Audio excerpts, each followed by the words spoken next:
असल में वहाँ जो शिव जी का जिक्र श्रील प्रभुपाद जी ने किया है वो मायावादी और शैवों के नजरिए से किया है, जो भगवान विष्णु पर ध्यान न लगाते हुए निराकार या अन्य नॉन डिवोशनल मेडिटेशन कर रहे हैं या चिंतन कर रहे हैं। जबकि वैष्णव ये बात अच्छे से जानते हैं कि असल में शिव जी हमेशा राम नाम लेते हैं, हरदास ठाकुर की तरह ही, और राम नाम पे ध्यान करते हैं।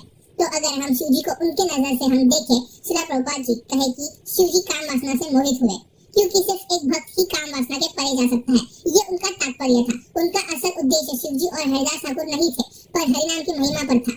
श्री प्रभुपाद जी खुद ये बात इंडिकेट करते हैं वही भगवद गीता के 2.62 पर्पट के शुरुआत और शिव जी की इस निंदा को जस्टिफाई करने में लगे हुए हैं, ये मुझे पता नहीं लग रहा। मैं सीरियसली मैं फ्रस्ट्रेटेड हो चुका हूँ इस विषय को लेकर, लेकिन ये लोग जस्टिफाई करने से नहीं थक रहे हैं। कुछ भी स्क्रिप्चर को मिस इंटरप्रेट करो, अगर स्क्रिप्चर ना हो तो बाहर से कुछ भी किसी को भी स्क्रिप्चर बना के ले आओ और मिस रिप्रेजेंट करो, ऑडियंस को उल्टा सीधा जो भी आए बोल दो और दिखा दो कि नहीं नहीं नहीं हम बहुत ही सर्वश्रेष्ठ है और बाकी सब उल्टा सीधा बोल रहे हैं। तो जैव धर्मा बोल के एक चैनल है जो बहुत ज़्यादा टाइट स्लैप देने में माहिर है मुझे लगता है, लेकिन आज हम उनको टाइट स्लैप भी देंगे। और क्योंकि वो हमेशा मायावाद और ब्रह्मज्योति मायावाद ब्रह्मज्योति ऐसा करते रहते हैं और वो अभी जीवात्मा दशा में है, तो चलिए उनको आज जीवात्मा दशा से मुक्त कर देते हैं, मुक्ति दे देते हैं और ब्रह्म से ब्रह्म ज्योति में उनको लीन कर देते हैं। वो ये कहना चाहते हैं कि देखो देखो नहीं नहीं ऐसे तो भगवान महादेव तो एकदम मायातीत है, एकदम उनको कुछ नहीं हो सकता, मटेरियल चीज़ों से परे है, वो एकदम वो धीर है। लेकिन क्या होता है कि वो तो एक्चुअली मायावादी हो गए थे कुछ समय के लिए। वैसे तो वो वैष्णव यथाशंभु है, वैष्णव धर्म का ही पालन करते हैं, लेकिन मायावादी हो चुके थे,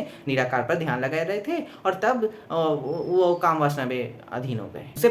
उससे पहले ये लोग तो बताते हैं ना कि श्रीमद् भागवतम इनके लिए टॉप मोस्ट है। तो चलिए श्रीमद् भागवतम से दिखते हैं श्रीमद् भागवतम इनके लिए क्या बोल रहा है।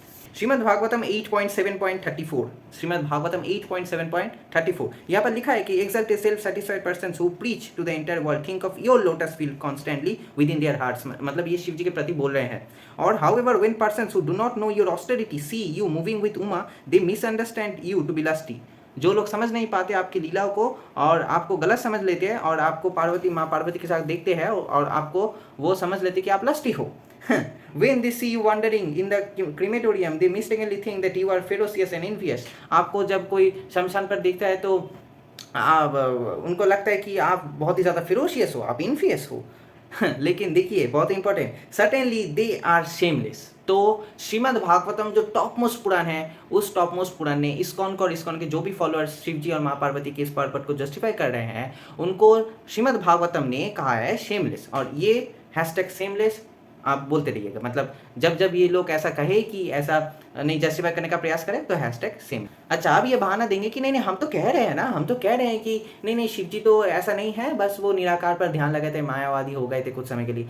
तो ये रेफरेंस कहाँ है, ये रेफरेंस किस लीला में आता है, मतलब कौन सी लीला है, कौन सा स्क्रिप्चर में आता है। और शिव पुराण का तो एग्जाम्पल दो ही मत, एकदम शिव पुराण का एग्जाम्पल मत देना। पहले ये शिव पुराण के एग्जाम्पल भी देंगे, शिव पुराण को इंटरपोलेटेड भी बताएंगे, क्या करेंगे इनको ही पता नहीं। पहले शिव पुराण को इंटरपोलेटेड बोल दो और फिर शिव पुराण से रेफरेंस भी दो। पहले ये समझ लो कि शिव पुराण इंटरपोलेटेड है या शिव पुराण इंटरपोलेटेड नहीं है, आगे पहले इस बात को क्लियर करो। अगर शिव पुराण इंटरपोलेटेड नहीं है तो उसके रेफरेंस को मानेंगे, और रेफरेंस को मानेंगे तो हमने उसको तो उसके ऊपर तो लाइव स्ट्रीम करके उसको तबाह कर रखा है।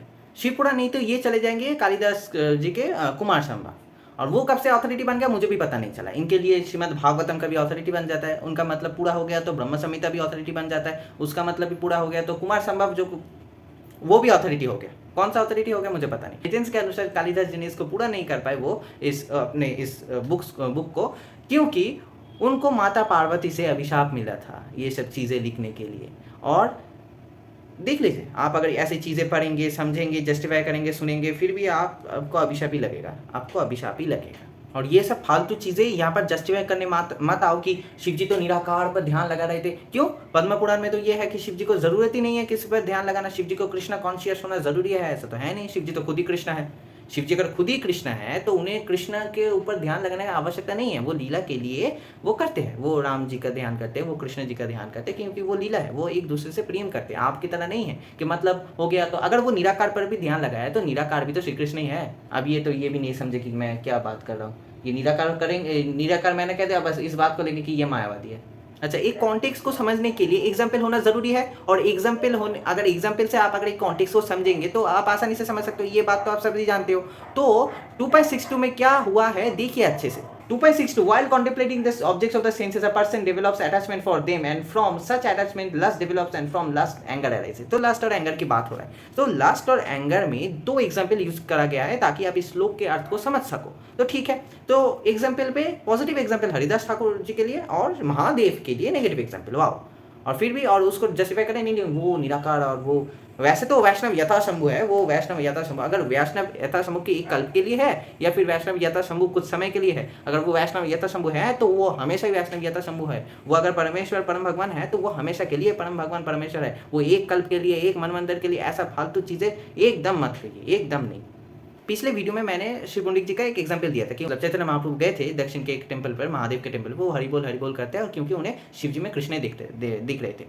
अच्छे से समझिए. इसका मतलब जो रियल भक्त होगा, जो रियल भक्ति में अग्रसर होगा, उसे इस एग्जाम्पल में शिव जी और माँ पार्वती के जगह पर उसे राधा और कृष्ण नजर आएंगे. तो आप लोग भी समझिए, अगर राधा और कृष्ण का एग्जाम्पल यहाँ पर यूज होता, मुझे ये कहना भी नहीं चाहिए. और क्या करूँ, मतलब लोग समझते नहीं है, लोगों को ये इतना पागल बना रहे हैं, मूर्ख बना रहे हैं. मैं क्या करूँ. राधा कृष्ण तो उनके लिए इष्ट होना चाहिए, आप लोगों के लिए, इस्कॉन वालों के लिए. तो राधा कृष्ण अगर यूज होते वहाँ पर, क्या आपको अच्छा लगता? आप ये बात कहिए. बस सिंपल सा चीज़ मैं बोल रहा हूँ. अगर राधा और कृष्ण का नाम यूज होता तो क्या आपको अच्छा लगता? अगर आंसर है नो तो हम वही बात करें. अगर आंसर है येस तो भारत से निकल जाइए और दूसरे किसी राष्ट्र में जाकर बस जाइए प्लीज़. तो 3 बात, मेरा भी क्वेश्चन है, ठीक से जवाब दीजिए. ये इधर उधर मत जाइए, ठीक से उत्तर दीजिए. ये लीला कहाँ पर आता है? ऑथेंटिक स्क्रिप्चर में दिखना चाहिए. ठीक है, महाभारत, पुराण, ऑथेंटिक स्क्रिप्चर. फर्स्ट पॉइंट, ये लीला नहीं एग्जिस्ट करता, आप लोग हार चुके हो, इस बात को मान लीजिए. सेकेंड पॉइंट, अगर महादेव को अगर बोल रहे हो कि अगर वो कभी भी मायातीत है, वो कुछ समय के लिए मायातीत नहीं है, वो अनंत मायातीत ही है. मतलब हमेशा इटर्नली मायातीत ही है शिव जी. ठीक है, वो कुछ ऐसा नहीं हो सकता कि वो ध्यान लगा रहे हैं, उनको भी ध्यान लगाना पड़ता है हमारी तरह, फिर वो माया से परे जाते हैं. लेकिन अगर वो निराकार पर ध्यान लगा, वो निराकार पर ध्यान लगाए, साकार पे ध्यान लगाए, सगुण साकार, सगुण निराकार, निराकार निर्कार, जो कुछ भी होता है, कुछ भी जिस पर भी ध्यान लगाए, उनका कुछ नहीं बिगाड़ सकते. कोई भी लस्ट, कोई भी मटेरियल, कुछ नहीं हो सकता. अच्छा, शिव पुराण तो आपके लिए इंटरपोलेटेड है. शिव पुराण उस मैन्युस्क्रिप्ट में ये नहीं था, उस मैन्युस्क्रिप्ट में वो नहीं था, इस चैप्टर में वो नहीं था, उस चैप्टर में वो नहीं है, ऐसा करके कह देते हैं. अरे शिव पुराण के अनुसार 12 संहिता रहने चाहिए, 12 संहिता रहने चाहिए और 1 लाख वर्सेस होने चाहिए. लेकिन द्वापर युग में वेद व्यास जी ने उसको कम कर दिया और 24,000 श्लोक में ले आए.